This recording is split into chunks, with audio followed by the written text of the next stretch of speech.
हिवाळ्यामध्ये आपल्या शरीराची ऊर्जा कमी झालेली असते, तर ती ऊर्जेची वाढ होण्यासाठी तसेच सांधेदुखी, कंबरदुखी आणि केस गळती यासाठी हे आपण औषधी गुणधर्मयुक्त पदार्थ वापरून हे तयार केलेले मेथीचे लाडू आवर्जून थंडीच्या दिवसामध्ये करतो. मेथीच्या लाडूसाठी लागणारे योग्य प्रमाण, कडू न होणारे आणि करण्यासाठी अगदी सोपी पद्धत हे आपण पाहूयात. नमस्कार, मी मिनल जान्हवीज फूड अँड आर्टमध्ये तुमचे स्वागत करते. तर साहित्यामध्ये आपल्याला काय लागते ते बघूया. तिथे मी एकदम गावरान मेथी घेतलेली आहे, जी बारीक असते. तर ही मेथी मी पावडर करून घेतलेली आहे. न भाजता पावडर करून छानसे ते 4 चम्मच तुपामध्ये भिजवून ठेवलेली आहे. 2 दिवस आधी भिजवलेली आहे, जेणेकरून त्याचा कडूपणा कमी होतो. हळीव घेतलेला आहे 1 वाटी. वजनी प्रमाण 100 ग्रॅम इतकं घेतलेलं आहे. ह्याला हळीव किंवा हलीम असे म्हणतात. खसखस घेतलेली आहे 25 ग्राम. वजनी प्रमाण 25 ग्राम घेतलेली आहे. आणि पोहे खायचे 2 चमचे घेतलेली आहे. सुंठ पण घेतलेली आहे. इथे घरीच पावडर करून मी सुंठ घेतलेली आहे. पोहे खायचे 2 चमचे. खोबरं खिसून घेतलेलं आहे 100 ग्रॅम. आणि खारीक पण 100 ग्रॅम घेतलेली आहे 1 वाटी. तर वाटीचं प्रमाण आणि वजनी प्रमाण हे दोन्ही मी डिस्क्रिप्शन बॉक्समध्ये दिली आहे. 1 वाटी खारीक पावडर घेतलेली आहे. वजनी प्रमाण 100 ग्रॅम. 1 वाटी गोडंबी घेतलेली आहे. वजनी प्रमाण 100 ग्रॅम इतकं मी ही गोडंबी घेतलेली आहे. बदाम 1 वाटी घेतलेले आहेत. वजनी प्रमाण 100 ग्रॅम. काजू 100 ग्रॅम. जायफळ घेतलेलं आहे 1. आपल्याला हे किसून घ्यायचं आहे. डिंक घेतलेला आहे 100 ग्रॅम इतका. खरं तर 50 ग्रॅम हवाच, पण 100 ग्रॅम मी इथे डिंक घेतलेला आहे. वाटीचं प्रमाण म्हणाल तर 1 वाटी. गव्हाचं पीठ घेतलेलं आहे. वजनी प्रमाण 250 ग्रॅम इतकं घेतलेलं आहे. 2.5 वाटी. आणि गूळ घेतलेला आहे 400 ग्रॅम. तर हे गूळ मी चिरून घेतलेलं आहे. तर पुढची कृती आपण बघूयात. तूप लागेल 250 ग्रॅम इतकं. इथे मी गॅसवरती मीडियम फ्लेमवरती ही कढई गरम करून घेतलेली आहे. कधी पण जाड बुडाची कढई इथे वापरायची आहे. आणि तूप न टाकता हे काजू मी इथे हलकेसे लालसर होईपर्यंत परतवून घेणार आहे. तो जास्त वेळ लागत नाही. कढई गरम केल्यानंतर अगदी 5 मिनटामध्ये हे असे हलकेसे लालसर झाले की आपल्याला काढून घ्यायचे आहेत. आता बदाम परतवून घ्यायचे आहेत. हे पण तूप न टाकताच 2 मिनटं परतवून घ्यायचे आहेत. सगळे ड्रायफ्रूट्स आपण एकत्र पण परतू शकतो, पण प्रत्येक ड्रायफ्रूटचा आकार कमी जास्त असल्यामुळे मग ते भाजल्या जात नाहीत व्यवस्थित. त्यामुळे असे आपण एक एक करून परतून त्याला एका प्लेटमध्ये काढून ठेवणार आहे. आता यानंतर घेत आहे गोडंबी. आता गोडंबी म्हणजे काय? गोडंबी म्हणजे बिव्याच्या आतील जी बी असते त्याचा गाभा म्हणजे गोडंबी. गोडंबी ही मूळतः जंगलातच मिळते आणि ही तयार करताना भाजलेली असल्यामुळे फक्त अर्धा मिनिट आपल्याला ही परतवून घ्यायची आहे. गोडंबीमध्ये बदामा इतकेच पोषणमूल तत्वे आहेत आणि ते कर्करोगावर, कंबरदुखीवर तसेच इतर औषधी गुणधर्म याच्यामध्ये भरपूर आहेत. आता हे काढून ठेवूयात आपण प्लेटमध्ये. आणि त्यानंतर इथे घेऊयात खोबऱ्याचा किस. आता इथे खोबरं कसं वापरायचं आहे, जे काळ्या पाठीचं असतं म्हणजेच राजापुरी खोबरं इथे किसून घ्यायचं आहे आणि वापरायचं आहे. हे हलकंसं लालसर झालं की आपल्याला काढून घ्यायचं आहे. या प्रकारे खूप अगदी लाल पण नाही करायचं आहे. हलकंसं थोडंसं परतवलं की मग काढून ठेवूयात. आता खारीक पावडर परतवून घ्यायची आहे. इथे गॅस बंद केला तरीही चालेल, कारण बऱ्यापैकी कढई गरम झालेली असते, त्यामुळे खारीक पावडर खाली लागण्याची शक्यता असते. तर इथे अर्धा मिनटं आपल्याला ही परतवून घ्यायची आहे. खारीक पावडर करताना मी टिप्स देते की खारीक पावडर करताना खारीक बऱ्याचदा बारीक होत नाही मिक्सरमध्ये, तर ते थोडंसं खोबऱ्याचा किस टाकून तुम्ही फिरवलात की अशी छानशी खारीक पावडर तयार होते. खारीक पावडर काढून ठेवलेली आहे. आणि इथे घेतलेली आहे खसखस. खसखस ही मी पोहे खायचे 2 चमचे इतकी घेतलेली आहे. आता ही मीडियम फ्लेमवरती आपल्याला भाजायची नाही, ही लो फ्लेमवरती आपल्याला भाजायची आहे. खसखस ही आकाराने बारीक असल्यामुळे ती लगेच करपल्या जाते, त्यामुळे ती लो फ्लेमवर भाजून घ्यायची आहे. आणि ही आता काढून घेतलेली आहे मी. इथे आता थोडंसं तूप टाकलेलं आहे आणि त्याच्यामध्ये हे हलीम किंवा हळीव तुपामध्ये छान तडतडेपर्यंत हे परतवून घ्यायचे आहेत.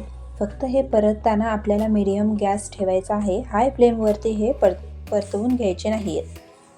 तर हे अशा प्रकारे छान परतले की त्याला आपण एका प्लेटमध्ये काढून घेऊयात. हे सगळं साहित्य एका मोठ्या परातीमध्ये काढून घ्यायचं आहे. आता जे मी 2 वाटी तूप घेतलेलं होतं, म्हणजे वजनी प्रमाण 250 ग्रॅम इतकं तूप घेतलेलं आहे, त्यामधलेच हे मी अर्धा वाटी तूप इथे डिंक तळण्यासाठी वापरत आहे.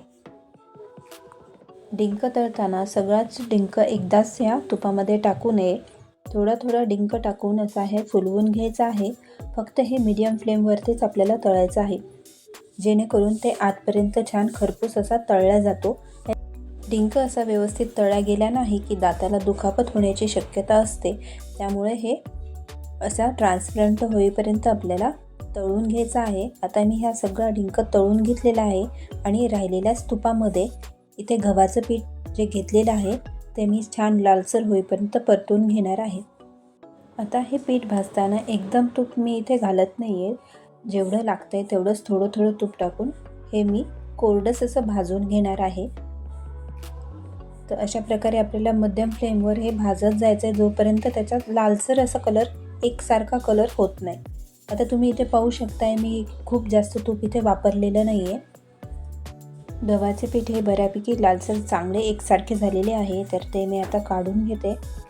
तर इथे बघू शकताय तुम्ही डिंक मी असा ट्रान्सपरंट होईपर्यंत तळलेला आहे, जेणेकरून तो असा 2 बोटांमध्ये दाबला की लगेच पावडर होईल. त्याची गोळी हातामध्ये राहता कामा नये. आता हे आपल्याला मिक्सरमध्ये फिरवून घ्यायचं आहे. एकदम मिक्सरला फिरवून घ्यायचं म्हणजे ते छान असं पावडर होतं. नाही तर मग तुम्ही हाताने पण क्रश करू शकता जर तुम्हाला तसं आवडत असेल. तर या प्रकारे इथे आपण डिंकाची पूड करून घेतलेली आहे. आता ती काढून ठेवूयात. आता काजू, बदाम आणि गोडंबी हे आपण परतून थंड झाल्यानंतर हे थोडंसं जाडसर आपण मिक्सरमधून काढणार आहे, जेणेकरून ते खाण्यासाठी पण चांगलं लागतं आणि टाळूला चिटकत नाही खाताना. हे अशा प्रकारे जाडसर पूड त्याची करून घ्यायची आहे, जेणेकरून आपल्याला लाडू बांधताना तुपाचं पण प्रमाण कमी लागतं. आता हे आपण ह्या परातीमध्ये काढून घेऊयात. हे सगळे जिन्नस वाटलेले मी वेगवेगळे केलेले आहेत.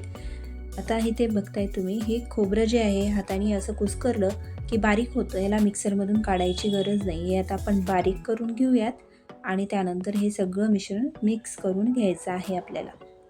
खोबरं हे हाताने चांगलं कुस्करलं जातं, मिक्सरमधून काढायची गरज नाही. आता ही सुंठ पावडर इथे मी ॲड केलेली आहे, पोहे खायचे 2 चमचे. सुंठ पावडर ही हलकी गरम करून आपण मिक्सरमधून फिरवून पावडर केलेली आहे. आता हे सगळं व्यवस्थित एकजीव करून घ्यायचे, जेणेकरून हे सगळं साहित्य एकसारखं होऊन लाडूची चव पण चांगली होईल. आता इथे गव्हाचं पीठ भाजून घेतलेलं आहे, ते मी एकजीव करून घेणार आहे.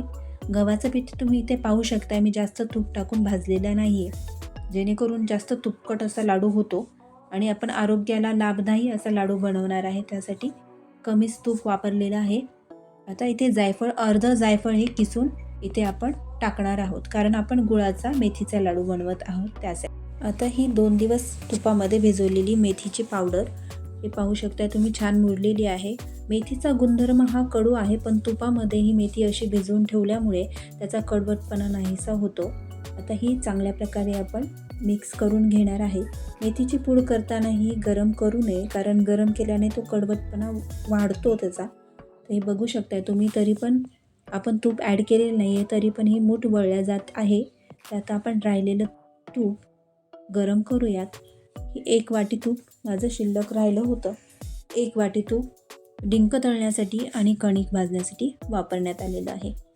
तर आता याच्यामध्ये 400 ग्रॅम इतका गूळ आपण घालून हा फक्त वितळेपर्यंत गरम करणार आहे. इथे आपल्याला गुळाचा पाक करून घ्यायचा नाही आहे. गुळाचा पाक जर केला तर लाडू कडक होतात. ते फक्त आपल्याला वितळवून घ्यायचं आहे 1-5 मिनटं. हे बघा आता इथे गूळ पूर्णपणे वितळलेला आहे. हे अशाच प्रकारे आपल्याला मिश्रण हवं आहे. त्याच्यामध्ये एकही गुळाची गुठळी राहिलेली नाही आहे. हे पूर्णपणे वितळलेलं आहे. आता त्याच्यामध्ये आपण मसाला डब्यातील जो छोटा चमचा असतो तितकी हळद टाकणार आहे. तर ही हळद चांगली मिक्स करून घ्यायची आहे आणि गॅस बंद करायचा आहे. हळद ही आरोग्यासाठी चांगली आहे, त्यासाठी ही हळद टाकायची आहे. आता हे मिश्रण आपण या मिक्स केलेल्या मिश्रणामध्ये टाकून घेऊयात. तर हे गरम आहे मिश्रण, हे चमच्यानं आपण एकजीव करून घ्यायचं आहे. मेथीचे लाडू बनवण्यासाठी जे गूळ लागतो ते वजनी प्रमाण जे आपण साहित्य घेतलेलं आहे त्याचा निम्मा गूळ वापरायचा आहे, जेणेकरून ते खूप गोडही होत नाही. आता इथे बघू शकताय तुम्ही हे मिश्रण चांगलं मिक्स होत आहे आणि बघताय तुम्ही हे चमच्याला देखील लागलेलं नाही आहे. हे हातावर असं कुस्करून सगळं एकजीव करायचं आहे, म्हणजे गूळ हा सगळ्या मिश्रणाला लागला जाईल. हे मिश्रण हाताला ससवेलं असं झालं की मग लाडू वळायला घ्यायचे आहेत. तुम्ही पाहू शकता हाताला बिलकुलही तूप लागलेलं नाही आहे, म्हणजे मिश्रण व्यवस्थित झालेलं आहे. आणि हे आता असे छानपैकी लिंबाच्या आकाराचे आपण लाडू वळून घेणार आहोत. हे बघू शकता किती पटकन लाडू वळल्या जात आहे. मेथीच्या लाडूचे 1 किलोचे प्रमाण मी इथे दिलेले आहे. 1 किलोमध्ये 42 लाडू तयार करून होतात. तर अशाच प्रकारे हे शेवटचा लाडू बांधेपर्यंत हे मिश्रण कोरडं होत नाही. हे असेच सगळे लाडू आपण तयार करून घेऊयात. हे लाडू तयार करून तुम्हाला विकायचे पण असतील तर ते प्रमाण मी डिस्क्रिप्शन बॉक्समध्ये दिलेलं आहे. अशा प्रकारे हे सगळे लाडू तयार झालेले आहेत. अगदी सोपी पद्धत वापरून कडू न होणारे असे मेथी आणि गुळाचे लाडू तयार झालेले आहेत. हा व्हिडिओ आवडल्यास नक्की व्हिडिओला लाईक करा आणि चॅनलवर नवीन असताल तर सबस्क्राईब करायला विसरू नका. धन्यवाद.